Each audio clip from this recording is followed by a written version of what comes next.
Hello, class. In our last lecture, we discussed steps you could take to get your semester off on the right foot and start smart. If you'll recall from that lecture, I mentioned that organizing your finances is a key component to success in college. In this lecture, we're going to dive deeper into that topic and discuss ways to effectively manage your money while in college and throughout your life. I will warn you, this lecture is one of the longest we will cover, so I will be dividing this lecture into two parts.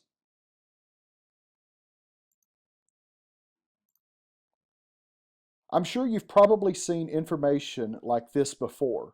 Simply put, this chart shows how median earnings increase and unemployment rates decrease based on a person's level of education. So the takeaway is that the higher the education, the higher the level of prosperity. However, many students' money problems keep them from completing the very degree that could help them achieve their abundance. Also, students work so many hours that their learning and grades suffer, and still others drop out due to a lack of money. So, to align our finances with the goal of obtaining a higher education, we need to do two things. First, we need to do everything legal to increase the flow of money into our personal treasuries. Secondly, we need to find and utilize ways to decrease the flow of money going out of our personal accounts. Although these two statements are easily said, the actions that accompany them take a lot more action. So over the next few minutes, we will look at ways to increase money flowing in. Then we will pause this lesson, and in the next lecture, we will discuss ways to decrease money flowing out. One of the first ways we can increase money flowing in is to create a budget. A budget helps define and achieve your financial goals and helps you track expenditures or the money going out. According to many financial experts, your expenditures should come close to the following percentages. In addition to this plan, some financial planners go a step further and suggest a 10-10-80 plan. With their model, you would increase the savings rate that you see in this pie chart by 3% to 10%, with the 7% already existing, then give another 10% to charity or tithe at your church, and then take care of the rest of the pieces of the pie with the remaining 80%.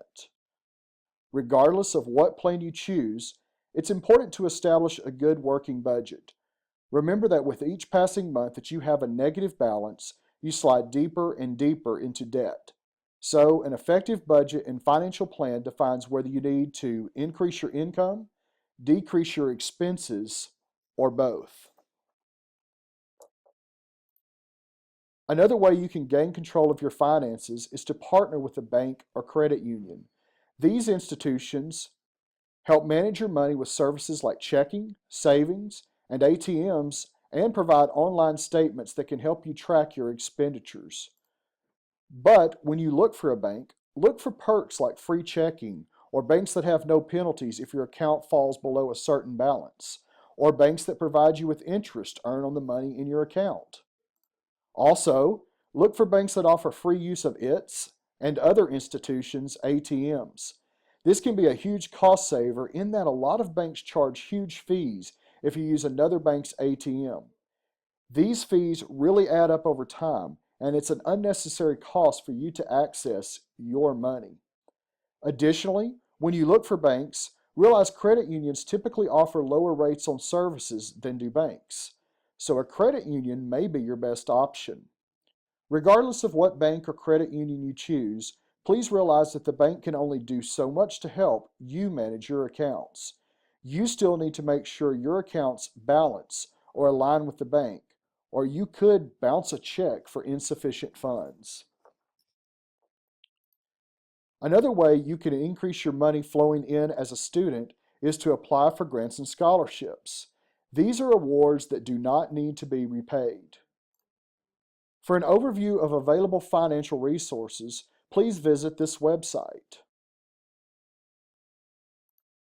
To apply for most grants and scholarships, almost all colleges use the FAFSA, or the Free Application for Federal Student Aid, to determine aid, including scholarships. Take a look at that acronym again. Notice the first word in that acronym is free. From time to time, I've worked with students who have received letters telling them it will be $75 to $100 to renew their financial aid. This is simply not true, so do not fall for these gimmicks. It costs you nothing to fill out the FAFSA, nor does it cost you anything to renew your FAFSA. So don't pay your hard-earned money to an unscrupulous individual trying to prey on poor college students. You can take care of this yourself, or you can get assistance from your financial aid office at your college. Speaking of the FAFSA, don't forget you are required to renew your FAFSA each year to continue receiving aid from your college or university. For most schools, the deadline to file or renew your FAFSA is early July. So, what does the FAFSA do and how does it work? Simply put, the FAFSA is used to determine how much your family or you can afford to pay towards your education. Based on that projection, money is awarded in the forms of grants that can help you pay for college. Most Pell Grants provide funding to students with a family income below $20,000. However, there are 4 factors that are considered in determining eligibility, including financial need, cost of the college, whether you'll be attending as a full or part-time student, and how long you will be attending during the academic year. There's been a lot of legislation focused on improving the FAFSA process. As of October 1st, 2016, parents and students are now allowed to use their tax data from 1 year earlier and import it directly from the IRS. In the past, students had to enter tax information from the most recent year, and many colleges' deadlines were before many families had even filed their taxes. This change now allows students and parents an opportunity to submit their FAFSAs earlier to better determine what funds will be available before a student commits to a particular college or university.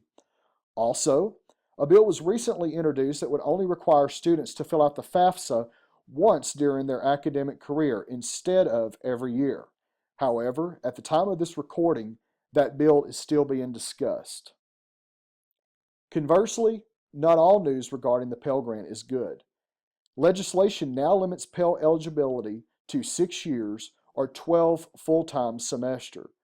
So as a student, you need to make sure you are utilizing your Pell Grant wisely and only taking classes towards your degree while the Pell is available to you. If you decided you need additional money for college after obtaining grants and scholarships, another way you can increase your money flowing in and pay for your college tuition is to apply for low-cost loans. However, you need to realize these type of awards must be repaid. You may be tempted to take out more than you need, but that can be detrimental to your long-term financial plans. In addition to the amount you borrow, loans come with interest fees that accrue until the loan is paid off.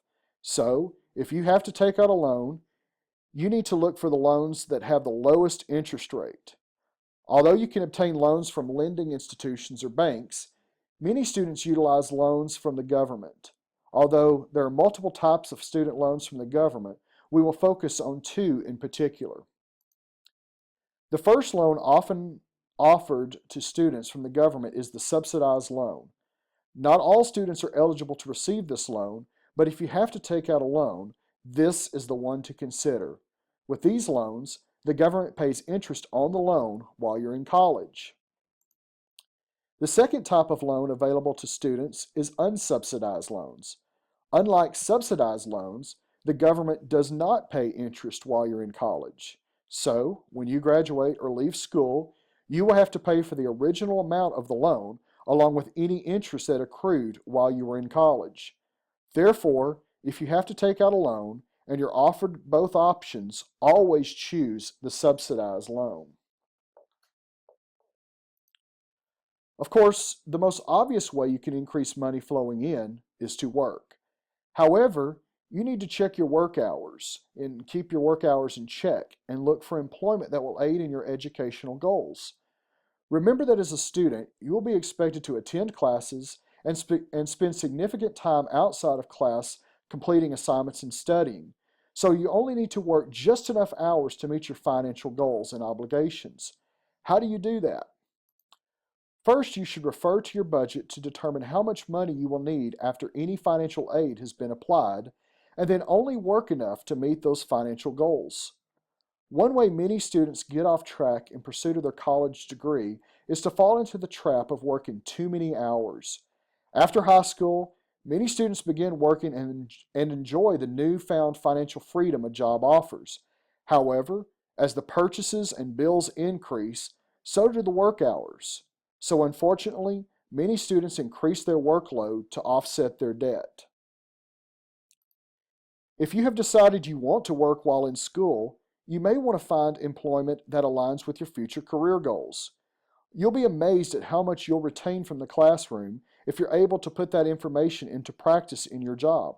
Also, you'll establish relationships with the professionals in your field and have better chances at receiving internships or job offers at the completion of your degree. Finally, and if your budget allows, you may want to consider working on campus. Many students fail to realize their particular college or university requires a lot of student help to function. Therefore, many departments look towards the student population for help. However, these departments realize that your first priority is your education. So many on-campus jobs provide a flexibility often not found in the public work environment.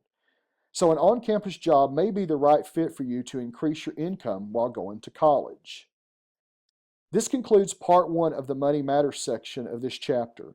In the next section, we will look at ways to decrease the money flowing out of your account.